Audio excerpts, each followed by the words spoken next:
What is going on, guys? You got some more Ultimate Cup gameplay for you guys. The monocolored format. This is a series of events Bandai has been doing, basically where they banned a lot of the meta cards and limited deck building to just a single color. But you can still play dual color cards, just like that Dracomon we see, so long as it matches like your deck's color. My opponent's deck being all blue. As you may have noticed, I am still playing Ulforce on the left. This deck has just been so much fun, and I think it's just a really cool strategy. I even think it's pretty decent in regular format. Especially with a Black War Greymon kind of nerfed a little bit. I think it can do solid into like a lot of bigger events, just because the advantage you're able to accumulate, bouncing Digimon, whatnot, multiple attacks. So by that Digimon, you guys have probably figured out that I'm actually playing an Ulforce Mirror. My opponent playing a lot of very interesting techs. We see I am set up with the Arrow Vidramon in the back, but we see the Dracomon, which is a really cool searcher for the deck. Being able to reveal a top 4 and adding a Drummon is sick, adds extra consistency, but also lets you get plus 1000 whenever one of your Drummons becomes suspended.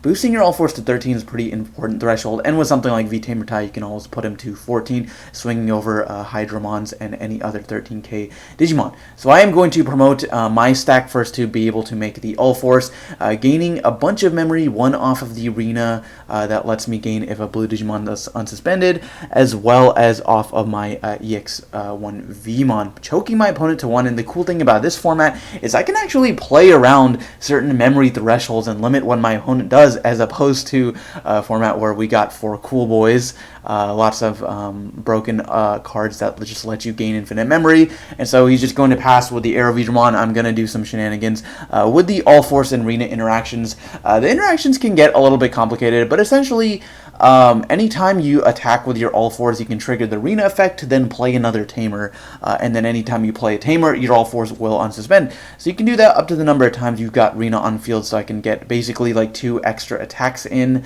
while unloading my hand with Tamers for various bonus effects, such as Davis being able to top check 3, something like a Jerry playing Leomon for my hand, which I am playing the Leomon package. I think it's one of the best reasons to play Ulforce. I don't think I'd ever go back to playing just pure Ulforce. Like, I think being able to spit out a blocker that interrupts your opponent by being able to gain 2 memory on their turn when it dies is just really sick. Now here was a little bit of a misplay. I should have just swung again with the Ulforce, and then playing the V-Tamer Tai to pass turn was fine, but that would have just unsuspended the Ulforce anyways. The reason is because my Ulforce was already at 13,000 from the first tie, so I'm not really afraid of dying to battle versus anything. I think I feared like a Kokaida's Breath or something in security, but either way it's going to get bounced regardless due to the Ulforce. So realistically, I should have just swung into security, putting my opponent to 2 security. Even if it died to a Kokai's Breath or Hammer Spark or whatever to pass turn, that would have been fine, because I'm losing the Ulforce regardless, so I don't get any value out of it being suspended, unsuspended rather. So I don't get any value out of it being a blocker, because it's going to get bounced back to my hand anyways. But the cool thing is the fact that I have it back in hand now, so I can just go ahead and evolve it once again, since I've got the level 5 in the back. So first utilizing the Arrow Vidramon, search any Tamers, then Ulforce being able to play a Davis, searching, unsuspending off of its effect, bouncing the Ulforce on my opponent's field, gaining, 3 memory off of that, to not pass the turn, and then going to put myself to 13, again just to play around any Ulforce and security, and then not triggering any of the Arena's effects. I think I was out of blue Tamers at this point until that draw off of the second tie, or so I'm not sure. I'm pretty sure I was, because otherwise there's no point in not just using the Arena's effect, playing out another Tamer, unsuspending. So what we can do here is just kind of guarantee lethal, playing the Madoki Betamon, putting my opponent to 2, but then he goes to 4 because of the dual Tamer Mat Sora there. So if we do see something like a Kokaida's Breath, or maybe like a V Wing Laser coming down to bounce my arrow, to bounce my Ulforce back to hand, That's okay, because I don't think I die from Force Security anyways, but realistically I do want to close out the game in this turn. So I also just wanted to prevent any Hammer Sparks, Memory Boost from getting values, and just putting another body on the field was fine. But with this, I more than likely have lethal going on up to 5 because of the Renas, and then just unloading my hand now with a Jerry as well as a Leomon, swinging once again, using the Rena once again to play out another Jerry. Just to get the unsuspend, swinging once again, and then we can just swing with the Madoki to end things off. So that is going to be game number 1. Game number 2, my opponent is going to make me start. I'm going to start with Wanyamon plus the Warp Vmon into a Lobo, which is not really what you want to see, but that's okay, because I can definitely get some draws off of it. And the next turn, I really just need to cycle a little bit. I think I was missing like my level 5 or level 4 or 5. In this scenario, something like the Aero Digimon as well as Ulforce. We also see a Hexablow revealed.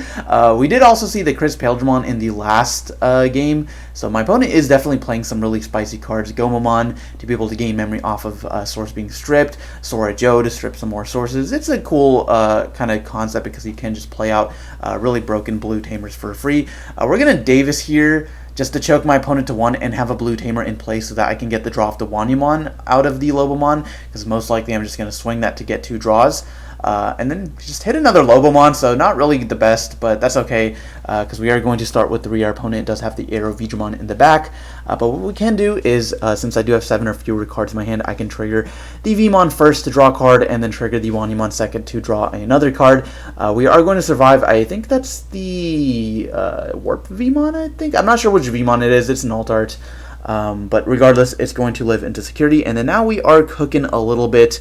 Gonna go rookie into Vidramon, starter deck Vidramon there to be able to bounce rookies, and then going to Digivolve into the Aero Vidramon. Really what you want to see as early as possible. Also, sorry about the screen flickering there. My webcam was a little bit messed up.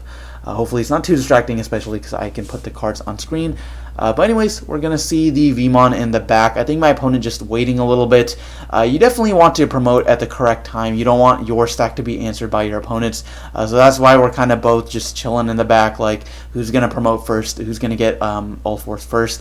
But the other thing to keep in mind is you do need 3 tamers in play to be able to bounce the opponent's Ulforce, or their level 6 or higher, basically. So I think that's what I'm trying to kind of get towards here.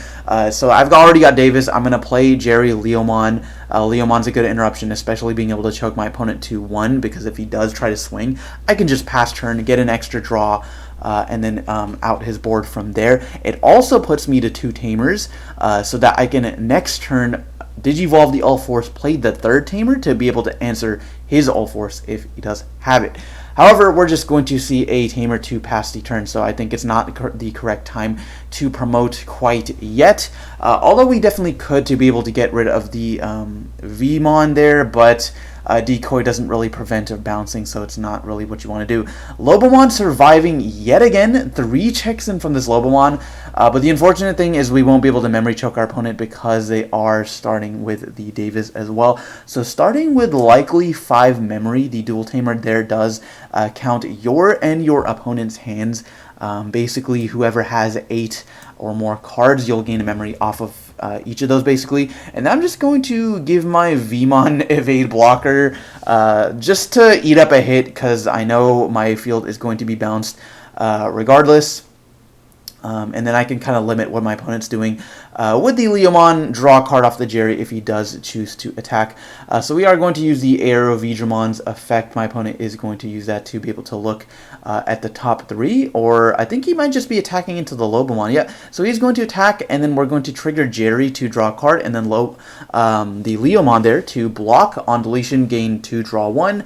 And then my opponent was wondering if he could trigger the Dual Tamer, but it actually says when one of your Digimon becomes unsuspended, not suspended, so you can't trigger off the attack. But what you can do is Digivolve into an Ulforce effect to play out a Tamer, and then because you played a Tamer, you'll be able to unsuspend the Ulforce, and then because you unsuspended the Ulforce, you'll get to trigger the Dual Tamer's effect as well as the Ulforce's effect, so he's going to be able to bounce both of my cards here, gaining some memory in the process, going back to 2, I believe, and then also giving evade blocker to our friend Ulforce Vidramon here. No problem, because we do have the Aero Vidramon in the back to be able to answer his stack. but then he is just going to go ahead and go Digimon, swing into security, and then going to be able to possibly use Arena's effect. No, we're not going to use Arena's effect to play out another blue tamer. If he did, he would have been able to gain off of the now inherited Vmon as well. But sitting at 0 is probably fine because he can just... I'm going to start at 3 anyway, so even if he does something like evolve this Air Digimon, I'm going to be able to go to 3. But that's okay because now that his Ulforce is suspended, the kind of unfortunate thing for him is that I can just swing over it. He can't evade if his dude is already suspended, so what I can do is just... Digivolve into my Ulforce to bounce the Air Digimon, so we're going to, of course, suspend our Air Digimon first. That's typically what you want to do so that you can get the unsuspension effectively immediately on evolve. So we're going to Digivolve, play Arena, unsuspend, gain 1 memory off of each Arena, go back to 1 here, and then being able to bounce a level 7 or lower basically. Going to bounce the Arrow Digimon just because I wasn't sure if I could kill him here, so we're just going to clear the board. But here I also, just to play it safe, I should have... actually, no, I think that was correct because what I was wanting to do here was play out a V-Tamer tie to kind of boost my attack, but I think I could have done that in a different order to where I could have put him at 13, swung over the Ulforce first, and then swung security, but regardless, we are just going to boost him to 13, do that exact same thing in a different order, use Rena's effect, keep doing it to unsuspend, and then just swing into my opponent for game. So guys, that is going to be the game. Hopefully you guys enjoyed that Ulforce mirror match. Let me know down in the comment section below if you're a fan of the monocolor ultimate format. I know I am a huge fan. Bandai, please do more events like this. It's been a ton of fun. But thanks for watching, guys. We'll see you next time.